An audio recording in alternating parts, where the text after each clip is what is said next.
परम पूज्य श्री साहेब जी, मुद मंगलमय संत समाज, आदरणीय सत्संग प्रेमी सज्जनों तथा श्रद्धा मूर्ति देवियों, सदगुरु कबीर साहब रमैनी प्रकरण के रमैनी की एक पंक्ति है उनकी, करहो विचार तो सब दुख जाई। अभी क्या सुन रहे थे? चाहत सुख दुख संग न छाड़ा। सदगुरु क्या कह रहे हैं? करहो विचार तो सब दुख जाई। विचार करने पर, चिंतन करने पर जो दुख रहता है वो समाप्त हो जाते हैं।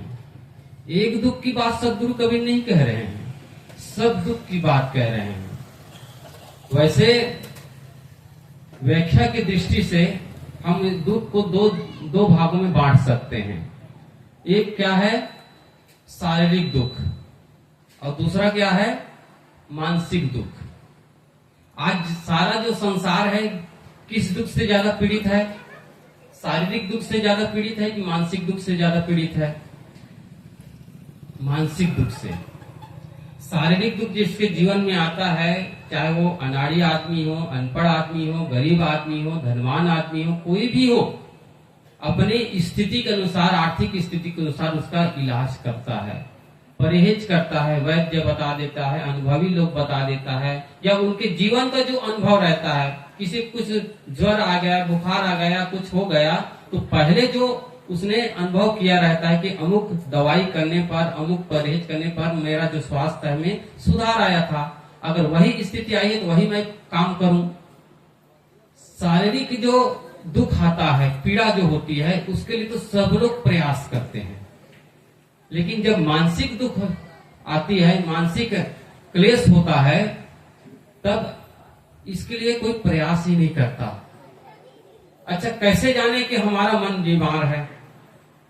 हम मानसिक रूप से पीड़ित हैं, मानसिक रूप से हम बीमार हैं, हम कैसे जाने? संत जन इसके लिए लक्षण बताते हैं। वो लक्षण क्या है? छोटी छोटी बातों पर क्रोध आ जाना, झुंझला जाना, अपनी गलती में भी दूसरों को डांट देना। कभी कभी होता है गलती हम स्वयं किए रहते हैं और डांट हम दूसरों को दे देते हैं, क्योंकि मन में बहुत उलझने चलती रहती है, उद्वेलित रहता है मन, बहुत क्रोधित अधिक अवस्था में तमतमाया रहता है, अहम भाव में डूबा रहता है। इस कारण से अपनी गलती जानते हुए हम स्वीकार नहीं करते हैं, दूसरों पर थोप देते हैं, दूसरों पर उसकी गलती का आरोप लगा देते हैं। तो ये है उसके लक्षण। दूसरे की उन्नति को देखकर उसमें जलन पैदा हो गई, तो ये समझिए हमारी मानसिक रूप से विकृति, मतलब रोगी होने का ये लक्षण है। तो इस रोग को दूर करने का उपाय क्या है? ये सत्संग है, सत चर्चा है, भक्ति है, सेवा है, स्वाध्याय है, चिंतन है, ये उसके साधन हैं। दवाई से ठीक नहीं होने वाला है, इसकी इलाज यही है। रोगी सब लोग हैं, हम सब लोग हैं, और उसके वैद्य और डॉक्टर कौन है? संत जन है, जो सज्जन है, जो सत्संगी है। चाहे कोई भी हो, जिसको ज्ञान है, सच्ची समझ है, परख दृष्टि है, वो हमारे लिए मार्ग दर्शन करा सकता है, मार्ग आगे का बता सकता है। सदगुरु क्या कह रहे हैं? करहो विचार तो सब दुख जाए। जो हमारा माना हुआ दुख है, सबका दुख अलग अलग है, घटना एक घटती है ना, घटना एक घटती है, लेकिन प्रभावित सब लोग अलग अलग ढंग से होता है। कोई ज्यादा बहुत प्रभावित हो जाता है, बहुत दुखी हो जाता है, कोई थोड़ा दुखी होता है, कोई दुखी होता ही नहीं है। जब दुखी होना था, घटना अगर घटी है, एक समान घटना घटी है, तो सबको दुखी हो जाना चाहिए, सबको उस दुख पीड़ा का अनुभव होना चाहिए, लेकिन सबका स्तर अलग अलग होता है। वो मानसिक स्थिति के अनुसार वो होता है। कोई अपने निकट के निकट व्यक्ति है, बीमार पड़ गया, किसी का एक्सीडेंट हो गया, कुछ भी हो गया, तो ज्यादा पीड़ित, ज्यादा दुखी कौन होगा? उसके घर के लोग, है ना, उसके परिवार के लोग। पड़ोस के लोग तो केवल कम होंगे, सुनेंगे और थोड़ा सी उसके प्रति सहानुभूति करेंगे कि कैसे हो गया, क्या हो गया, चर्चा करेंगे। लेकिन उसके निकट के लोग है, माता पिता है, भाई बंधु है, और कोई सगे संबंधी है, वे ज्यादा पीड़ित होंगे। जिससे हमारा ज्यादा लगाव होता है उसके हानि होने पर हमको दुख होता है। सदगुरु कबीर क्या कहना चाह रहे हैं, अगर जिससे हम ज्यादा लगाव करेंगे उसके हानि होने पर, उसके बिछुड़ने पर उतना ही दुख होता है। इस पर विचार करिए आप। अभी साखी हम सुन रहे थे, अगर सुखी होना चाहते हो तो क्या मंत्र है सदगुरु कबीर का, जो तू चाहे मुझको छाड़ सकल की आस, और मुझ ही ऐसा हुए रहो सब सुख तेरे पास। सब सुख आपके पास आ सकता है, बशर्ते क्या करना है, छाड़ सकल की आस। दूसरे का जब हम भरोसा किए रहते हैं, भरोसा क्या करते हैं, वैसे लौकिक दृष्टि से, पारिवारिक दृष्टि से तो एक आशा तो करनी ही पड़ती है कि बड़े मेरे बच्चे हैं, बड़े होकर मेरी सेवा करेंगे और कुछ करेंगे, ताकि उसका हम, इसीलिए तो हम उसका ध्यान रखते हैं बच्चों के प्रति, परिवार के प्रति, और वो हमसे दूर हटते जाए, ये तो करना चाहिए। लेकिन ज्यादा जब अपेक्षा करने लगते हैं एक दूसरे के प्रति, चाहे पति पत्नी हो, चाहे पिता पुत्र हो, चाहे कोई भी हो, जहां अपेक्षा हम करते हैं और अपेक्षा के अनुकूल होता नहीं है, प्रतिकूल में हो जाता है, तब हमारा मन उससे दूर हटने लगता है, उससे द्वेष करने लगता है। जिसे हम प्रेम करते रहते हैं वही हम उनसे द्वेष करने लग जाते हैं। क्यों? ये मोह के कारण हुआ, हम उनसे चिपके हुए हैं। अगर चिपकेंगे नहीं, उससे मोह करेंगे नहीं, तो क्या होगा, कैसी स्थिति होगी। सदगुरु कहते हैं, इसके लिए उपाय भी बताते हैं। क्या कहते हैं, कमल पत्र है संत जन, रहे जगत के माही, बालक केरी धाय जो आपन जानत नाही। कैसे रहना चाहिए संसार में, एक धाय माँ के समान, संत के समान। संत भी इस संसार में रहते हैं, आपके बीच में रहते हैं। जो आप अन्न जल ग्रहण करते हैं वही संत भी करते हैं। उनकी जो शारीरिक मांग है, नींद लेना है, खाना पीना है, शरीर का व्यवहार करना है, वो आप सरीखे ही है। अंतर क्या होता है, मन की स्थिति में अंतर होता है। हम सब क्या रहे, घर परिवार आदि में ही हमारा मन रमा रहता है, लेकिन संत जन उस संसार में रहते हुए, उस घर परिवार में रहते हुए भी उससे लिपायमान नहीं होते हैं। आप लोगों कहानी सुने होंगे, एक फकीर थे, सन्यासी, वो अपनी फक्कड़ दशा में रहते थे, जहां भिक्षाटन मिल गया, कुछ हो जाए, परिचित जगह नहीं जाते थे, अपरिचित जगह चले जाते थे, और जो मिल जाता था कहीं भिक्षा में, उसको ग्रहण करके वो अपना जीवन निर्वाह करते थे। तो वो एक पेड़ के नीचे ध्यान मग्न में रहते थे। उसे उधर हर दिन एक सम्राट थे, वो अपने घोड़े पर बैठ करके उस रास्ते से होकर के गुजरते थे।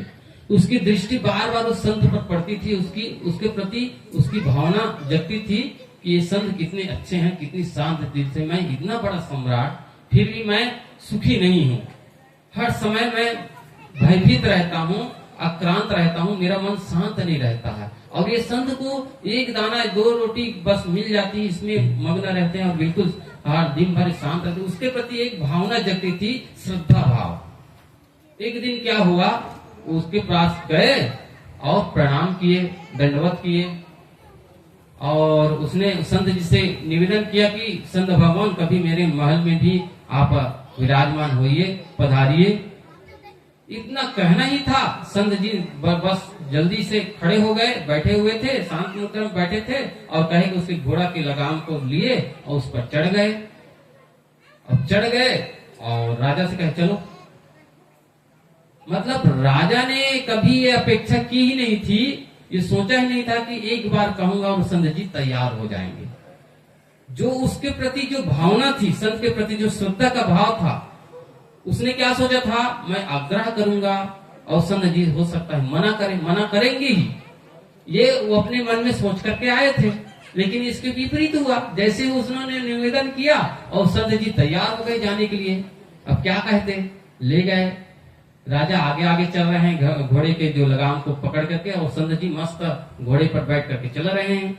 वहां पहुंचे और उसकी व्यवस्था कर दी, राजा ने संत की व्यवस्था कर दी। और जो राजा जो भी भोजन करते थे, जो राजसी भोजन, वो भी व्यवस्था करने लगे।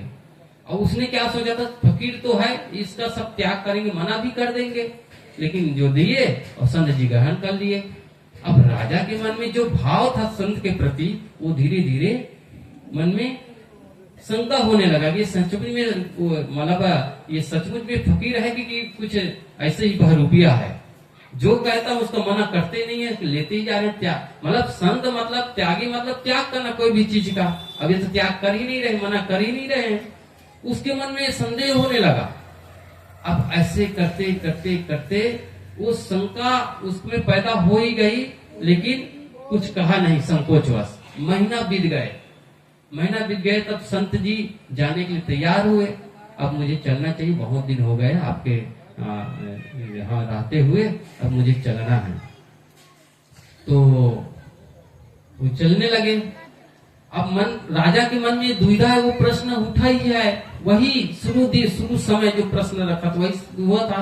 तो सन्यासी समझ गए, उसके भाव को भले नहीं कहते, समझ गए। सम्राट आपको कुछ कहना है?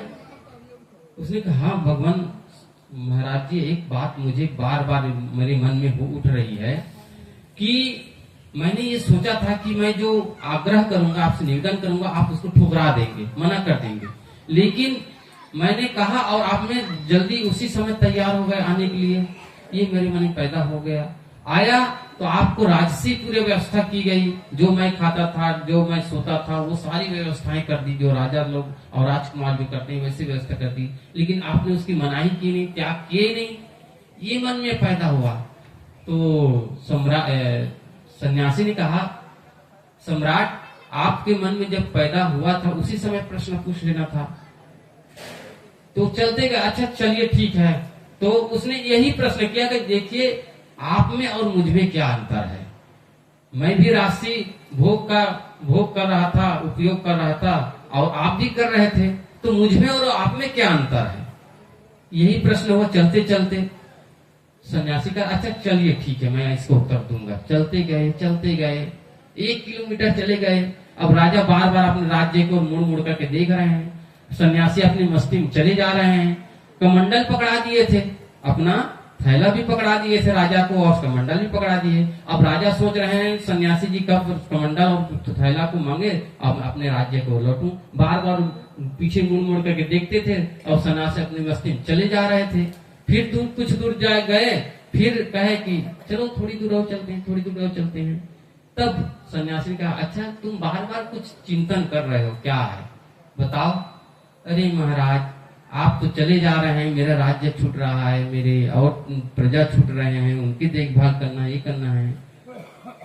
सन्यासी यही अंतर है, मैंने पूरे जब किया, उपयोग किया तब तक किया, अब उसके प्रति मेरा मन चिपका नहीं है, मोह ग्रसित नहीं है। आप उसमें चिपके हुए, आपका राज्य तो छूट रहा है, लेकिन मन कहाँ है?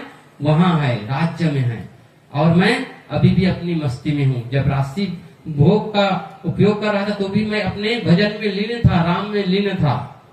मुझे ये नहीं हुआ कि मैं इतने उपभोग कर रहा हूँ तो मैं बहुत बड़े अच्छा हूँ, मतलब केवल शरीर निर्वाह के लिए कर रहा था। तो मेरा राज्य का छोड़ना और ग्रहण करना सब एक समान था, लेकिन तुम उसमें अभी भी लगे हुए हो। छूटने की आपको छूट जाएगा तो इसका आपको दुख है, और मुझे कोई दुख नहीं है। मैं ये नहीं सोच रहा हूँ कि मेरा राज्य, और अभी तक मैं राज्य का उपभोग किया, उनके राजा जो भी खाते पीते उस पर क्या छूट रहा है, मेरे मन में तनिक भी कोई दुख नहीं है। यही अंतर है। मेरे कहने का मतलब अगर उस पर विचार करते हैं तो दुख का कोई कारण बंधता नहीं है। सदगुरु कभी शायद यही बात कहते हैं, करहो विचार तो सब दुख जाए। विचार करने पर हमारा जो माना हुआ दुख है ना, माना हुआ दुख है, वो समाप्त हो जाते हैं। और माना हुआ दुख का मतलब है हमारे मानसिक दुख। मानसिक दुख है, विचार करने पर समाप्त हो जाए। जिस दुख को लेकर, जिस परिस्थिति को देख करके हम बहुत दुखी रहते हैं, अगर वो विश्लेषण करेंगे तो वो दुख का कारण बनता ही नहीं है। हमारे मन में क्या आता है? निगेटिव विचार आने लगता है, नकारात्मक विचार आने लगता है। इस कारण से हम दुखी बने रहते हैं। आदमी 2 प्रकार के होते हैं, एक सकारात्मक सोचने वाला आदमी होता है, एक नकारात्मक सोचने वाला आदमी होता है। और इन परिस्थितियों में जो नकारात्मक सोचने वाला आदमी क्या करता है, उसके पास सुखी होने के पूरे साधन रहता है ना। पूरे अनुकूल परिस्थिति होती है, लेकिन अपनी सोच को निगेटिव करने के कारण वो दुखी बना रहता है। और ये जो सकारात्मक सोचने वाला व्यक्ति क्या होता है, अभाव का जिंदगी जीते हुए भी वो मस्तांगी का जीवन जीता है ना, खुशी का, प्रसन्नता का जीवन जीता है। ऐसा क्यों? उदाहरण सुन लीजिए, साहेब जी का आगमन का होने ही वाला है, उनके विचारों से सुन रही करें, तब तक लिए मैं उदाहरण देता हूं। एक सेठ जी थे, और सेठ जी का मतलब बहुत बड़ा धनपति होना है ना, पूरे शहर का वो नामी वो सेठ जी थे। और सेठ जी जिसके पास ज्यादा पैसा होता है उसको कुछ कुछ नए करने का एक उपाय सोचता है, सोचता है कि ये धन का कैसे उपयोग करूं। उन्होंने प्लानिंग किया, मैं ऐसा बिल्डिंग बनाऊं, ऐसा मकान बनाऊं तो इस जिले भर में, इस गांव में, तहसील में, क्या इस जिले भर में देखने लायक हो मेरा मकान। तो ये मेरे पास धन की तो कमी है नहीं है। बहुत बड़े बिल्डर को बुलाया, जो बड़े बड़े कॉन्ट्रैक्ट लेता था, उसको बिल्डर को बुलाया और कहा कि देखो मुझे ऐसा मकान चाहिए, जो भी मटेरियल चाहिए, जो भी खर्चा चाहिए आप मांग करिए, मैं उसको ला करके दूंगा, लेकिन एक देखने लायक मकान इमारत बननी चाहिए। ठेकेदार और जो कॉन्ट्रैक्टर थे ले लिया और 5-6 महीना में वो तैयार कर दिया बना करके, बिल्कुल वो देखने ही लायक था। जो लोग उस रास्ते से जब गुजरते थे तो लोग दांतों तले उसको देखते ही रह जाते थे, बड़ा आश्चर्य। और सेठ जी देख करके बड़ा गदगद होते थे कि मेरा ऐसा मकान बना देखने ही लायक है, बिल्कुल ये तो लोग बहुत प्रशंसा करते हैं। अब बारी आई गृह प्रवेश की। जब नए मकान बनाते हैं तो कुछ शुभ मुहूर्त में कोई मंगल कार्य किया जाता है, तो अपने इष्ट मित्र को सब लोगों को आमंत्रित किया और बुलाया। सोचा कि रविवार का दिन रखा जाए, रविवार सबकी छुट्टी भी होती है, नौकरी करने वाले की छुट्टी होती है, उस दिन सब लोग आ सकते हैं, तो रविवार का दिन तय किया गया। बारिश का समय था, बारिश का मौसम था, तो क्या हुआ, सबको आमंत्रण तो भेज दिया रविवार के दिन के लिए, लेकिन हुआ क्या, शुक्रवार के दिन बहुत बारिश हुई। इतनी बारिश की बाढ़ जैसी स्थिति आ गई। और ऐसा क्या कमी थी उस इमारत में, नींव में कमी थी कि क्या कमी थी, तो जमीन में वो पूरा धंस गया, जमीन में समा गया, जमींदोज हो गया। लोगों ने देखा, सगे संबंधियों ने देखा, अरे सेठ जी इतनी मेहनत, इतनी पैसा लगा करके, इतनी मेहनत करके मकान में इमारत बनाए और उसका तो इतना जमींदोज हो गया, पूरा मिट्टी में मिल गया। स्वाभाविक बात है, जिसकी हानि होती है तो उसके मित्र है, सगे संबंधी आते हैं उसको थोड़ा से दिलासा दिलाने के लिए, भाई क्या करें। लोग कहने लगे, ऐसे बैठे थे उसके अपने बरामदा में, पुराने मकान में सब बैठे थे, समझा रहे थे क्या करें भाई, कोई आदमी कुछ गड़बड़ी किया होता, आदमी कुछ गलती करता तो उसको पकड़ कर दंडित करते, क्योंकि यह तो कुदरत है, प्रकृति है, प्रकृति में किसी की बस की बात नहीं है। सेठ जी सुनते रहे, वहीं से उठे, बरामदा से बाहर मिठाई की दुकान थी, मिठाई की दुकान चले गए और 5 किलो पेड़ा खरीद करके ले आए और जितने लोग आए हुए थे सबको वो बांटने लगे। उसका एक निकट के मित्र था, उसने कहा तुम पागल तो नहीं हो गए हो, इसका दिमाग सठिया गया है, इतनी हानि हो गई है, इसमें सोचने समझने की शक्ति समाप्त हो गई है। और ये हंस रहा है, वो हम मुस्कुराते हो, सबको मिठाई बांट रहे थे, सबको बड़ा आश्चर्य हुआ भी हम लोग इसको दिलासा दिलाने तो खुश नजर आ रहा है। उसके मित्र ने कहा तुम पागल तो नहीं हो गए, तुम मिठाई बांटे, तुम्हारी इतनी हानि हो गई है और तुम हंस रहे हो। सेठ जी ने कहा मेरे हंसने का कारण कुछ दूसरा है। देखिए मैं विचार करता हूँ, मैं ये सोचता हूँ, देखिए रविवार का दिन हमने तय किया था गृह प्रवेश का, और उस दिन क्या होता, आप लोग जितने लोग आए हुए हैं, सगे संबंधी सब लोग मुझे अभी समय अभी कुछ कहने के लिए उस दिन एकत्रित हुए थे। उस दिन अगर बारिश हो जाती और बारिश होती, मकान में के अंदर हम रहते, तो मकान तो गिरता ही गिरता, हम लोग भी मर जाते, कोई बचते नहीं। मैं ये दृष्टिकोण रख रहा हूँ, कम से कम हम सब तो जिंदा हैं। मकान गया कोई बात नहीं, समय रहेगा, पुरुषार्थ करेंगे, धन कमाएंगे, फिर मकान खड़ा कर लेंगे, लेकिन एक बार जीवन गया तो फिर दोबारा मिलने वाला नहीं है। मैं इस रूप में देख रहा हूँ, ये सोच रहा हूँ। देखिए सेठ जी दुखी हो सकते थे, है ना, उसके पास दुखी होने के पूरे अवसर था, साधन था, लेकिन अपनी सोच को कैसे किया, आगे का सोचा, सकारात्मक रूप में सोचा और दुख के पल को सुखी में, प्रसन्नता में बदल दिया। एक दूसरे प्रकार के आदमी होता है, सारी अनुकूलता है, पूरे सुखी होने पूरे साधन हैं, उसके बावजूद भी वो दुखी बना रहता है नकारात्मक सोचने की वजह से। आप सब लोग सुने होंगे कहानी अकबर और बीरबल की। अकबर बीरबल की दोस्ती हम सब लोग मिसाल सुनते हैं। तो क्या करते थे, सम्राट अकबर अपनी प्रजा का बहुत ध्यान रखते थे और वो बीच बीच में ध्यान रखते थे कि मेरे जो सैनिक है और लोग है इसका ठीक से ध्यान रख रहे नहीं रख रहे हैं, सुखी है कि नहीं है मेरे राज्य संचालन से। तो कभी कभी वो अपने सामान्य कपड़ा पहन करके वो नदी किनारे चले जाते थे, बाजार की ओर चले जाते थे और उसका अभिन्न मित्र था बीरबल। भले ही मंत्री थे लेकिन उसके सलाह के बगैर वो कुछ काम कर नहीं सकते थे। एक रोज बाजार की ओर गए, ठंड का मौसम था, एक व्यापारी है मौसम के अनुसार वो अपना व्यापार करते थे। ठंड का मौसम था तो गर्म चादर है, स्वेटर है, मोजा है, जो भी लेकर के वो अपना दुकान फैलाया हुआ था। सब लोग आ रहे जा रहे थे और दूसरा लेन देन कर रहे थे, वो चुपचाप बैठा हुआ था। उसके पास कोई ग्राहक जा ही नहीं रहा था और वो बहुत चिंता की मुद्रा में सिर पर ऐसा हाथ रखे हुए कुछ सोच रहा था। अकबर की उस पर नजर पड़ी, दूर से आभास हुआ कि आदमी जरूर परेशान है। बीरबल से कहते हैं कि बीरबल जाकर के पता करो क्या बात है। जाकर के बीरबल कहे भाई साहब लगता है कि आप बहुत परेशान हैं, दुखी लग रहे हैं। उसने अपनी राम कहानी सुनाई, हाँ भाई दुखी तो हूँ, परेशान तो हूँ। देखिए मैं मौसम के अनुसार अपना व्यापार शुरू करता हूँ। इस साल ठंड आने वाली थी, इस कारण से ठंड वाले जितने भी सामान है उसको खरीद ले आया और ऐसा लाया हूँ कि मैं उधार में लाया हूँ, कर्ज लेकर के आया हूँ। इसको जब बेचूंगा तो अब इससे कुछ लाभ होगा, इससे घर परिवार चलाऊंगा, खर्चा चलाऊंगा और इसी से मैं सेठ जी का कर्जा भी चुकाऊंगा। और चूंकि ग्राहक आ नहीं रहे हैं, मेरे माल बिक नहीं रहे हैं, तो घर के कैसे राशन पानी की व्यवस्था करूंगा, सेठ जी के कर्ज कैसे चुकाऊंगा, यही चिंता खाई जा रही है। क्या करूं क्या करूं। जाकर के बीरबल ने सम्राट से कहा कैसी सी बात है। तो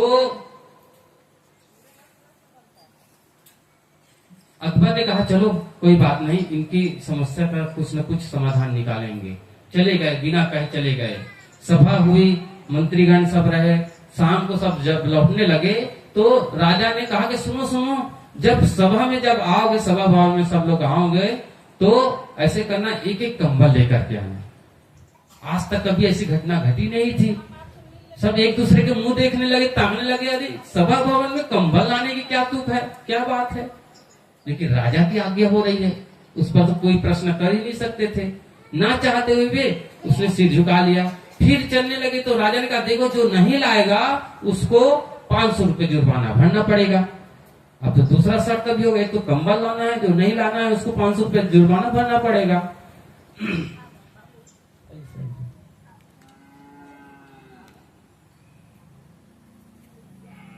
बोलिए सदगुरु देव की जय। साहिब बंदगी साहिब। तो सभी लोग सोच में पड़ गए, लेकिन राजा की आज्ञा गए। दूसरे दिन गए और सबके बाद में ये मन में बैठ गया था कि हमको कंबल ले जाना है। तो उसी शाम को कंबल खरीदना था, दूसरे दिन ले जाना था। गए उसी व्यापारी के पास। अब सब ले रहे हैं, आ रहे हैं, कोई 2 खरीद करके आ रहे हैं, 3 लोग फिर पहुंच रहे हैं। उसका तो धकार था कि उसका जो कंबल है बिकते जा रहा है। अब वो व्यापारी ने सोचा कि मेरे माल तो कम हो रहा है लेकिन ग्राहक ज्यादा हो रहे हैं। और व्यापार करने में जब सामान कम हो घटने लगता है और ग्राहक ज्यादा हो जाते हैं तो उसका भाव बढ़ जाता है। उसने बढ़ा दिया।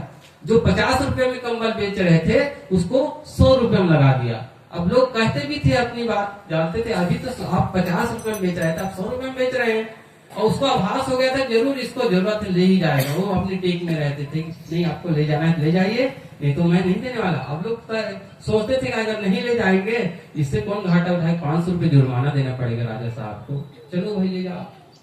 सब कंबल उसके बिक गए और एक कंबल अपने उपयोग ले रखा उसने। और बीरबल भी उसके सदस्य थे, वो भी गए बाजार में और तो चलने के लिए तैयार थे। बीरबल ने कहा सुनो भाई मुझे कंबल दे दो, उसने कहा कि कंबल तो सारे बिक गए, मेरे पास तो और है नहीं है। नहीं नहीं, मुझे चाहिए भी, कंबल दे दो। और उसकी नजर पड़ी उस कंधे पर, ये तो कंबल तो है क्या, ये कंबल इसको दे दो। नहीं नहीं, मैं अपने उपयोग के लिए रखा हूँ, इसको नहीं बेचूंगा। बहुत आग्रह किए, बहुत जिद किए बीरबल की दे दो मुझे। अब वो आदमी अपना गणित लगाया, ये तो इसकी मजबूरी लग रही है, देखो मैं तो नहीं बेचना चाह रहा हूँ, आप लेना चाह रहे हैं, आपको लेना ही है, मैं इसको 250 रुपये में बेचूंगा। 250 रुपये में आपको लेना लीजिए। बीरबल ने कहा भाई अभी 100 रुपये 50 में बेचो, मेरे लिए क्यों 250 रुपया? भाई मैं तो नहीं बेचना चाह रहा हूँ, आप लेना चाह रहे हैं, तो मैं तो इससे कम नहीं बेचूंगा। अब गणित भी लगाए, भाई क्यों 250 रुपये को घाटा क्यों रहा है, चलो दे दो, चल दिए। अब अकबर के मन में थे कि आज वो आदमी बहुत खुश हो गया होगा, उसके सारे माल को हमने किसी न किसी रूप में उसका हेल्प कर दिए। बीरबल ने कहा हाँ सरकार, आदमी का मन तो है, देखो चलो देखते हैं। गए, फिर वही सोच में बैठा हुआ था, सारे माल बिक गए, फिर भी वही अपने दुकान के पास ऐसे चिंता की मुद्रा में बैठे हुए थे। राजा को बड़ा आश्चर्य हुआ, मैं तो दूसरा ही सोचा था, ये तो वही कल की स्थिति में है। जाकर पूछा गया, क्यों भाई क्या बात है, कल तो आप कंबल नहीं बिक रहे थे, इस कारण से परेशान थे, दुखी थे, आज क्यों परेशान हैं, आप भी दुखी न रहे हैं? हाँ मुझे खुश तो रहना चाहिए, लेकिन मैं यही सोच करके मैं परेशान हो रहा हूँ कि शुरू से अगर कंबल की कीमत 250 रुपये में लगाया होता तो मेरा कितना लाभ होता। पहले क्या दुखी था, कंबल नहीं बिक रहा था, अब बिक गए, लाभ भी हुआ, उसके बावजूद भी ज्यादा लाभ, लोभ के लालच चक्कर में वो अपने आप को दुखी बना हुआ था। पूरे उसके पास योग्यता थी सुखी होने का, प्रसन्न होने का, लेकिन अपनी सोच को किस प्रकार से रखा, निगेटिव रखा, नकारात्मक स्थान से दुखी रखा, बना रहा। इसलिए सदगुरु कबीर हम सबको एक महामंत्र देते हैं, सूत्र देते हैं कि करो विचार तो सब दुख जाए। विचार करने पर हमारा जो माना हुआ दुख है वो सब समाप्त हो जाते हैं। बोलिए सदगुरु देव की जय। परम पूज्य गुरुदेव जी हम सबके बीच में मंचासीन हो चुके हैं। मैं पूज्य गुरुदेव जी से मैं निवेदन करता हूँ कि आप अपने अमृत में विचार हम सबको लाभान्वित करें। बोलिए सदगुरु देव की जय।